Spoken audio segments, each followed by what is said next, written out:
Struktur doa Nabi di dalam perang Ahzab itu, Nabi menggunakan struktur Allahumma munzilal kitab, ya Allah zat yang menurunkan kitab. Redaksi ini adalah redaksi memuji Allah. Wahai Allah, Engkau yang menurunkan kitab, menurunkan kitab Zabur, kitab Taurat, kitab Injil, dan juga kitab Al-Quran. Wa mujriyas sahab, yang menjalankan awan.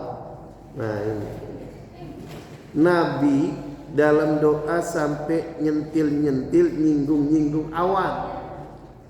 Wa mujriyas sahab, ya Allah, Engkau zat yang menjalankan awan. Sari al-hisab, yang cepat menghisab perbuatannya manusia.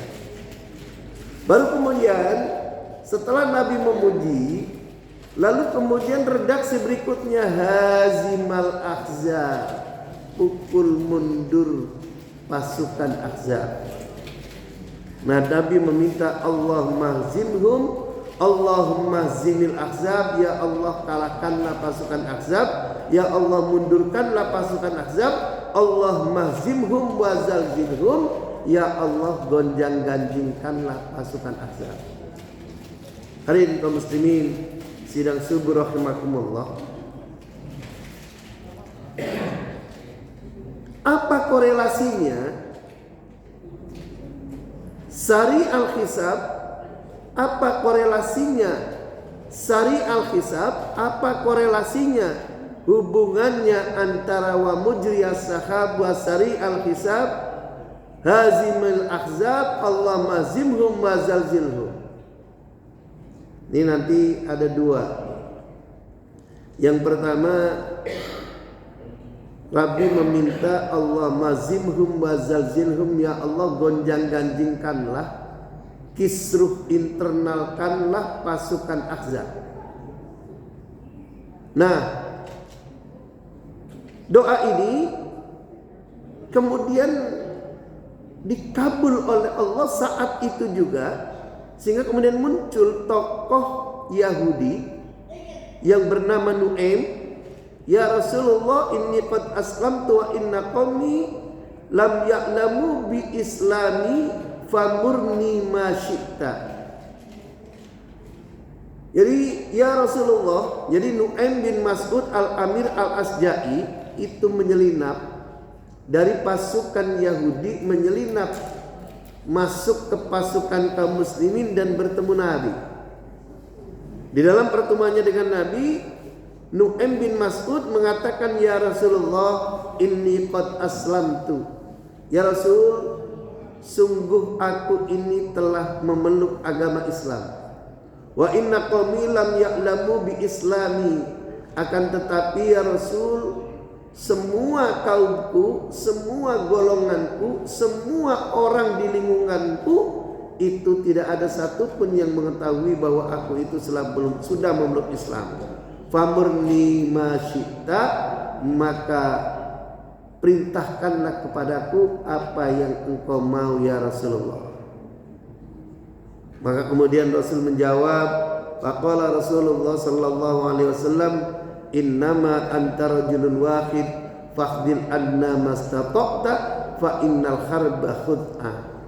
Engkau adalah seorang satu-satunya orang, berilah pertolongan kepada kami yang menurut kesanggupanmu. Fa innal harba khud'ah, karena perang itu cuma tipu daya. Perang cuma tipu daya. Itu banyak yang ngantuk juga nih.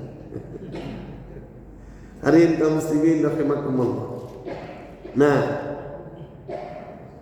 karena perang itu cuma tipu daya, maka kemudian Nu'aim ini masuk ke pasukannya, menggosok-gosok pasukannya, menggosok-gosok pasukan lain, juga menggosok-gosok kabilah-kabilah yang lain. Dia bahasanya menggembosi dari dalam. Menggembosi dari dalam. Ini bahayanya musuh dalam selimut. Nu'aim mengatakan, wahai teman-teman, kawan-kawan, kita kan sudah berkawan sejak kecil. Karena itu teman-teman dan kawan-kawan, Kita pulang saja, kita nggak usah perang. Istri kita yang cantik sudah nungguin di rumah. Enak kita pulang, nggak usah ikut-ikutan perang. Perang ini biarlah urusannya kafir Mekah, Quraisy Mekah.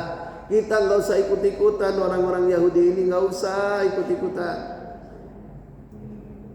Ada informasi bahwa perang akan dilakukan hari Sabtu.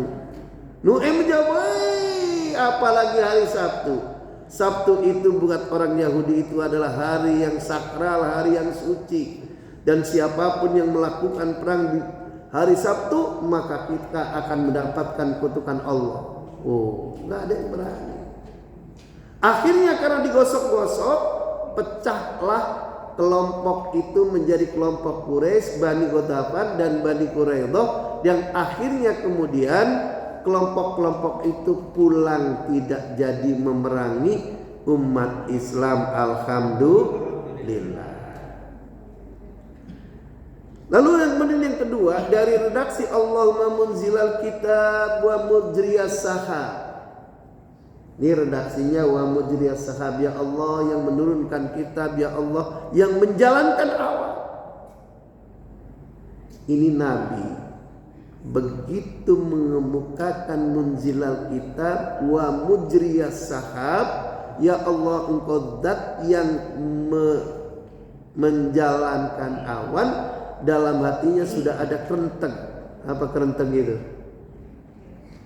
Ada orang Jawa, kerenteng. Kerenteng, niat. Sudah punya azam, sudah punya kerenteng dalam hatinya itu.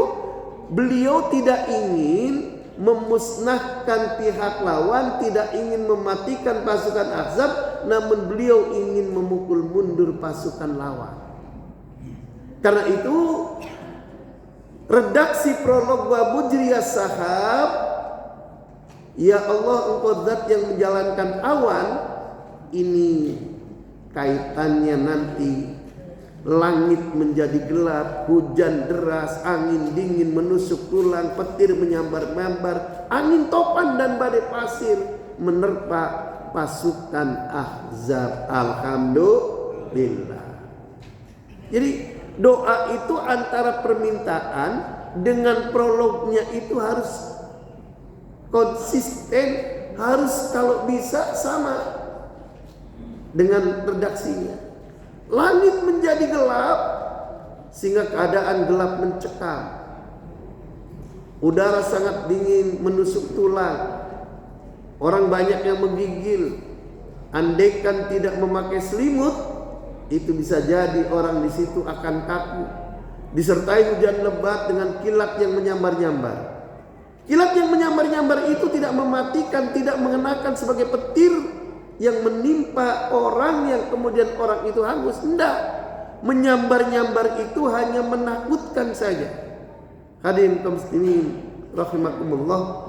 Sehingga dengan badai topan, dengan badai pasir, kemudian langit gelap itu, kemudian dengan badai topan dan badai pasir, kemahnya orang-orang pasukan Ahzab itu menjadi tercerabut dengan mujriyas sahab, hazimal ahzab.